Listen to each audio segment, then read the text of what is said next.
उत्तर प्रदेश की सियासत में एक नई जंग छिड़ चुकी है और इस जंग का नाम है मायावती बनाम चंद्रशेखर रावण।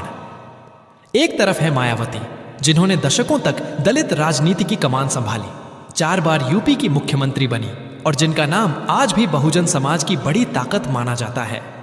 दूसरी तरफ हैं चंद्रशेखर आजाद उर्फ रावण, जो नई पीढ़ी के दलित नेता बनकर उभरे हैं और सीधा मायावती की राजनीति को चुनौती दे रहे हैं। 2025 का चुनाव अब सिर्फ बीजेपी और समाजवादी पार्टी की लड़ाई नहीं रहेगा, बल्कि असली मुकाबला देखने को मिलेगा दलित राजनीति की इन 2 बड़ी शख्सियतों के बीच। मायावती कहती हैं कि बहुजन समाज का असली हित सिर्फ बीएसपी के हाथों में सुरक्षित है। वहीं चंद्रशेखर का दावा है कि अब समय बदल गया है, नई सोच और नई राजनीति की जरूरत है और वही इस बदलाव की असली आवाज है। सवाल यह है कि दलित वोट बैंक किसके साथ जाएगा?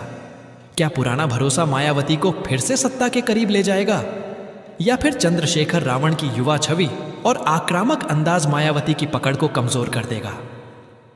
राजनीतिक जानकारों का मानना है कि अगर मायावती और चंद्रशेखर आमने सामने आते हैं तो यूपी की सियासत में ऐसा भूचाल आएगा जिसकी गूंज दिल्ली तक सुनाई देगी, क्योंकि दलित वोट बैंक अब सिर्फ एक पार्टी का नहीं रहा, बल्कि उसका बड़ा हिस्सा बदलाव चाहता है।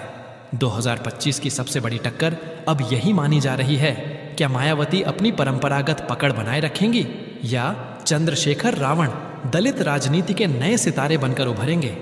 जवाब चुनाव के नतीजों में छिपा है, लेकिन इतना तय है कि इस जंग को पूरा देश देखने वाला है।